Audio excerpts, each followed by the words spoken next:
El Señor esté con ustedes. El Santo Evangelio según San Marcos.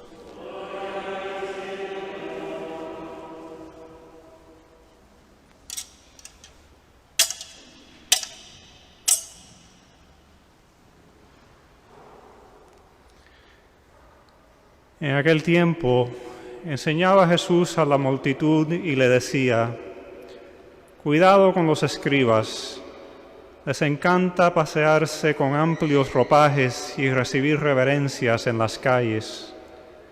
Buscan los asientos de honor en las sinagogas y los primeros puestos en los banquetes. Se echan sobre los bienes de las viudas, haciendo ostentación de largos rezos. Estos recibirán un castigo muy riguroso. En una ocasión, Jesús estaba sentado frente a las alcancías del templo, mirando cómo la gente echaba allí sus monedas. Muchos ricos daban en abundancia. En esto se acercó una viuda pobre y echó 2 moneditas de muy poco valor.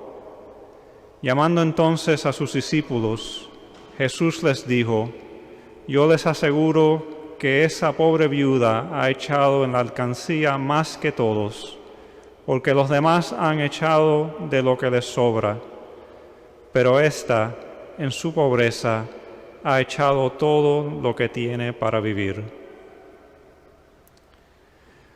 Palabra del Señor.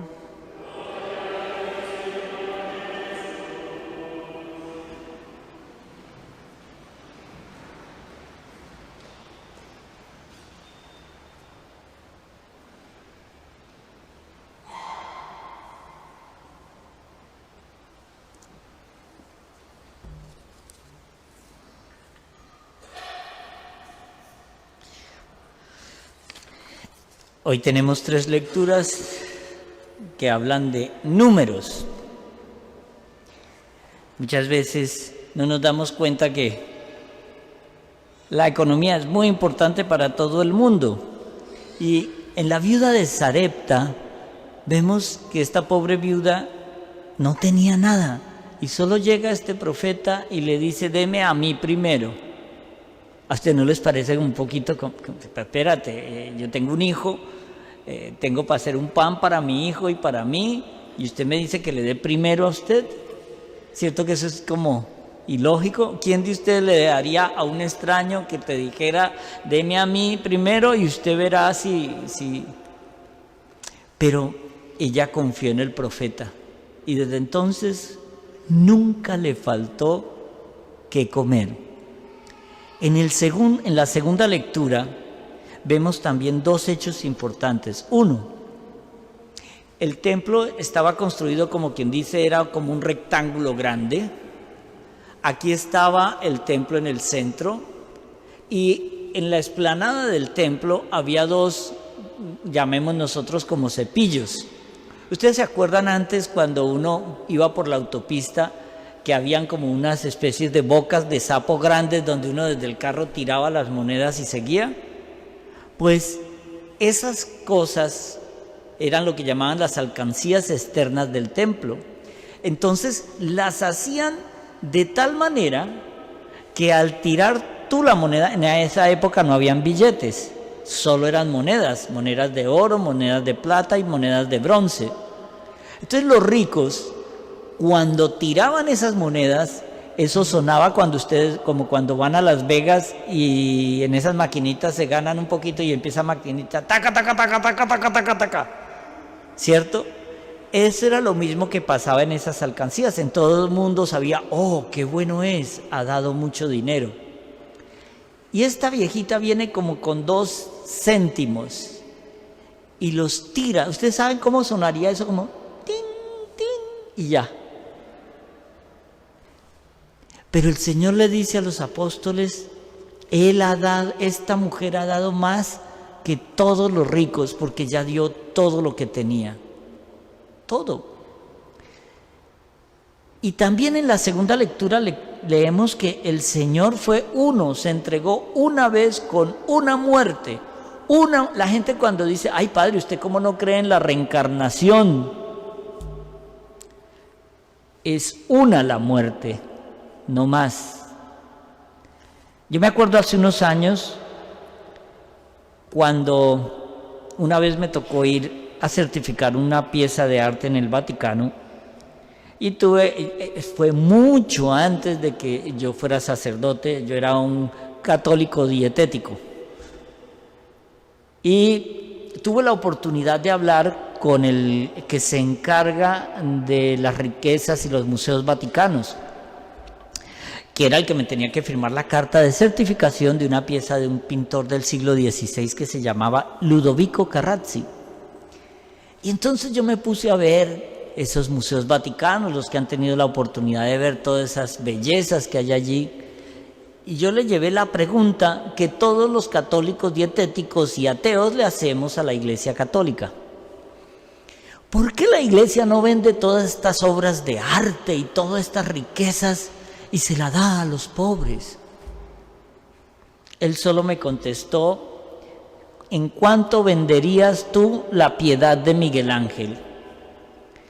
Y yo, con un poquito de experiencia, yo le dije, yo lo vendería en unos 200, 300 millones de dólares. Eso es mucho dinero.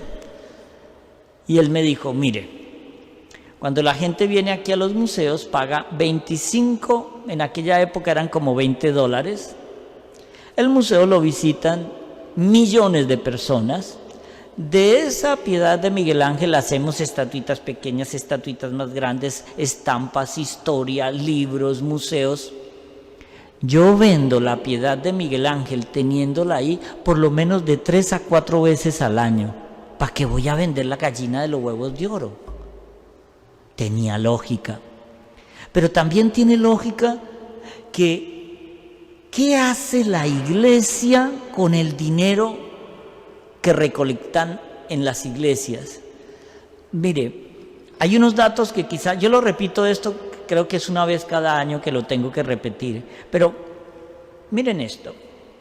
La Iglesia en América Latina tiene alrededor de 12,000 orfanatos. 12,000. Esos orfanatos son gratis, o ustedes han visto un niño que tenga que pagar por estar ahí cuando no tiene padres. La Iglesia en América Latina, no estamos hablando ni de Europa, ni de África, ni de Estados Unidos, en América Latina, tiene alrededor de 11,000 hospitales y centros de salud, gratis. Si a usted tiene con qué pagar, pues paga, pero si no tiene, no importa, a usted lo atienden, mal o bien, pero lo atienden. La Iglesia en América Latina tiene alrededor de 15,000 ancianatos de caridad. Y así vamos sumando, tiene alrededor de 18,000 colegios católicos. No estamos hablando de los colegios católicos que usted tiene que pagar o algo así, no, de caridad. No se paga. Pero ¿de dónde sale ese dinero? 1/3 de las finanzas de la Iglesia salen de los Estados Unidos de América, porque es el país rico. Pero el otro tercio es para las obras de la Arquidiócesis de Miami, el ABCD, que cada enero se recoge una cierta cantidad para todas las obras de la Arquidiócesis. Y con el otro tercio se paga la luz. ¿A usted no le parece linda la catedral? ¿Ustedes no la ven siempre limpia? ¿Ustedes no ven que hay luz, que hay aire acondicionado, que los baños tienen agua? Pues todo eso se tiene que pagar, todo eso se tiene que pagar. Pero a mí me causa curiosidad que cuando un católico viene a la misa, si tiene unas moneditas que le sobraron, las echa. Pero ese mismo católico dietético, un día viene una hermana de las iglesias protestantes y le dice: hermano, venga, lo invito al culto. Y claro, ese culto es música, el pastor tiene el don de la palabra y entonces de una vez les van pidiendo, deme su chequecito, aquí viene, porque allá sí les recuerdan el diezmo, no una vez al año, cada vez que van. Y él de una vez va sacando su chequera y tome $1000 porque el Señor te da el 100 por 1. Pero a la Iglesia Católica, cuando ya te han sacado todo el dinero, vuelves aquí y vuelves a sacar las moneditas y las tiras ahí. Como si la Iglesia no dependiera de cada uno de nosotros. Esto existe por cada dólar que ustedes dan aquí. El arzobispo de Milán decía una vez, las grandes iglesias del mundo se construyen con las promesas de los ricos y los centavos de los pobres fieles católicos. ¿Esto a qué viene? Esta semana las 3 lecturas es sobre lo que hay que dar a la iglesia, el diezmo. A mí no me gusta hablar de esto, pero es que si no mantenemos a la iglesia, un día van a llegar y no hay luz, otro día van a llegar y no hay aire acondicionado, otro día van a llegar y van a encontrar todo sucio, porque esto no lo limpian angelitos que vienen de noche. No, son personas que se les paga para limpiar, para tener todo aseado, el líquido para las manos, para que no nos contaminemos. Eso hay que pagarlo, eso no se lo regalan a la iglesia. Entonces, hay 3 partes que nosotros no nos damos cuenta. Son 3 T's. El Señor quiere de nosotros que le demos cuentas de nuestro tiempo, de nuestro talento y de nuestro tesoro. Dediquémosle tiempo a los enfermos, a los ancianos, a los que viven solos, porque esa es una manera de caridad. Cuando yo no tengo dinero, tengo tiempo para dar. Los talentos, a ti te hizo muy inteligente, al otro le dio el talento de cantar, al otro le dio el talento de saber llevar las finanzas y al otro le dio el tesoro. Y aquí es cuando vamos a hablar de una palabrita que se llama la mayordomía. Es cómo yo me administro, cómo administro mi tiempo, mis talentos y mi tesoro. Porque el Señor nos va a pedir cuenta de lo que nos dio. Al que mucho le da, mucho se le pedirá. Y muchas veces no nos damos cuenta que el diezmo está en la Biblia. Es obligatorio. Pero ustedes ven que la Iglesia Católica casi nunca les habla de eso. Váyanse a visitar las otras y verán que si no hay diezmo, no hay culto, no hay entrada. Pero la Iglesia Católica mantiene todo calladito, calladito. Ustedes han visto que el arzobispo salga a decir, no, es que tenemos, mire, estos hospices, estos ancianatos, no, pero se tienen. Pero eso se mantiene ¿cómo? Con ese aporte que uno da cada día en la iglesia. Cuando ustedes ven esos sobrecitos que les ponen, ese sobrecito te hace parte de, soy socio de, soy codueño de esto, pero esto hay que mantenerlo. Y el Señor te da un trabajo, el Señor te da un negocio, el Señor te da los recursos, y Él lo único que te pide es una partecita chiquitica, para que todos sigamos funcionando en la fe, porque ese dólar se parte en pedacitos y se distribuye para obras de caridad, para mantenimiento de la iglesia. Mire, ustedes ven que a mí me da risa cuando dice la gente, es que esos curas sí son ricos. Alguien me escondió el dinero a mí y no me lo ha querido decir dónde me lo puso. Y entonces, aquí el diácono, que es el hombre de las finanzas y de la cabeza, cuando uno le dice, no, es que me falta esto, yo necesito esto, y él es mago porque él vuelve $1.100. Entonces, cuando uno se da cuenta que lo que te está pidiendo la iglesia es un poco, ahora les va a pedir cada semanita el 5% de lo que ganas. Si yo gano $100, voy a poner 5. Eso es todo a la semana. Que yo gane $100 a la semana, pongo 5. Con eso se mantiene esto. Esta no es la iglesia más rica de la arquidiócesis. Y depende mucho de ese auxilio que se le da en cada momento. Pero el Señor lo pide como decir, esta es la administración que yo quiero que tengamos, esa mayordomía, ese poquito que yo te pido es por lo todo que yo te doy. El Señor nos lo da todo, todo. El aire, la vida, la visión, todo. Y Él nos pide 1 horita a la semana, 1 horita de caridad. Por algo decía que hay demonios que solo se pueden expulsar con oración, ayuno y penitencia. Y hay pecados. Cuando yo ayudo a otro, estoy haciendo limosna. La limosna es muy importante, es fundamental.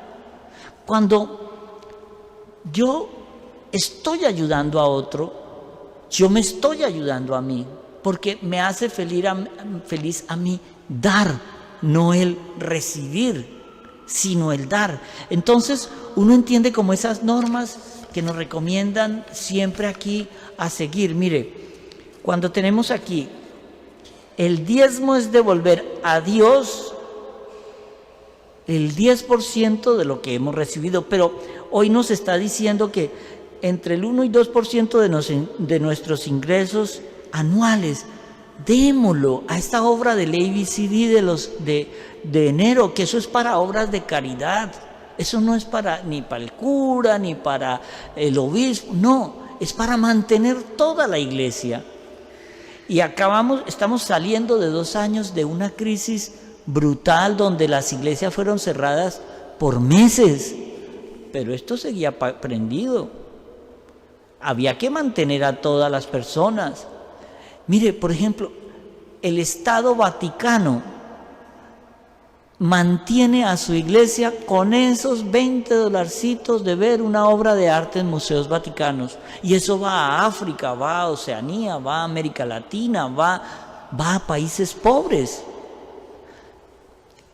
La iglesia católica no es una especie de fundación que se dedica a ayudar por compromiso, sino por convicción, por amor al otro, porque el Señor nos mandó a ayudar al otro. Cada vez que viene la Navidad, el Día de Acción de Gracias y todo eso, ustedes ven que las iglesias católicas de toda la arquidiócesis reparten regalos a los niños que no tienen, reparten pavos, reparten comida. ¿Por qué? Porque esa es la función de la iglesia, pero sin su ayuda es imposible que esto pueda seguir funcionando. Entonces dice también, mire, de esos $5 que ustedes ponen de cada 100, es para todo esto, pero si ustedes no quieren dar todo el 10%, busquen una organización, una obra de caridad y háganla, porque es necesario dar. El Señor en las lecturas de la viuda de Sarepta, de la viuda en el templo, nos está diciendo mire, ellas dieron todo lo que tenían. Era como el ejemplo, la confianza en Dios que nos pide, tú ayuda, que yo me encargo de ti, pero quiero ver que tú ayudes. Y por eso en la Iglesia Católica no está lo mismo que en las otras, como que, mire, por ejemplo, hay un sistema en Alemania que usted tiene que poner en su censo si es de la iglesia X, Y o Z. Y a usted en impuestos le quitan por derecha su impuesto para esa iglesia. Pues ahora en Alemania es más fácil decir no creo en nada y no me quitan nada, ¿cierto? Pero eso no funciona aquí, eso es voluntario. En Alemania tienes que mentir, vas a la iglesia pero no das nada en impuestos porque es que estos curas son tan ricos. Pero no nos damos cuenta que esto es de nosotros, porque es para alabar al Señor que hemos venido aquí. Es para darle gracias al Señor que hemos venido aquí. Es para pedir milagros que hemos venido aquí. Pero el Señor nos pide un granito de lo que tenemos. Esos sobres de la colecta, muchas veces los botamos, los cogemos, cumplimos, damos por cumplir. No den por cumplir, den por amor. Porque pueden estar seguros. Mire, yo trabajo en Catholic Hospice. Cuando yo veo que en los centros de Catholic Hospice atienden a los mendigos de la calle y los atienden como si fuera el más rico, le dan las mismas medicinas, le dan los mismos cuidados. Y uno dice, Catholic Hospice, ¿y quién mantiene eso? Cada persona que está hoy aquí sentada, dando eso, dando ese aporte para ayudar a esas obras de caridad que muchas veces ustedes ni se enteran, pero están llegando a comunidades en Haití, están llegando a comunidades en Centroamérica, en Sudamérica. Por eso, demos ese aporte. Si gano 100 a la semana, pongo 5. Eso no te va a hacer más pobre, pero sí te va a hacer más rico en el cielo. Sí te va a ayudar a pagar esa cuota hipotecaria de la mansión que tú estás comprando en el cielo. El Señor ve en nosotros lo que hacemos por nuestros semejantes y cómo nosotros, como la viuda de Sarepta, creemos en la palabra de Dios cuando Él dice, no te faltará nada, ayuda a mi hermano y no te faltará nada. Amén.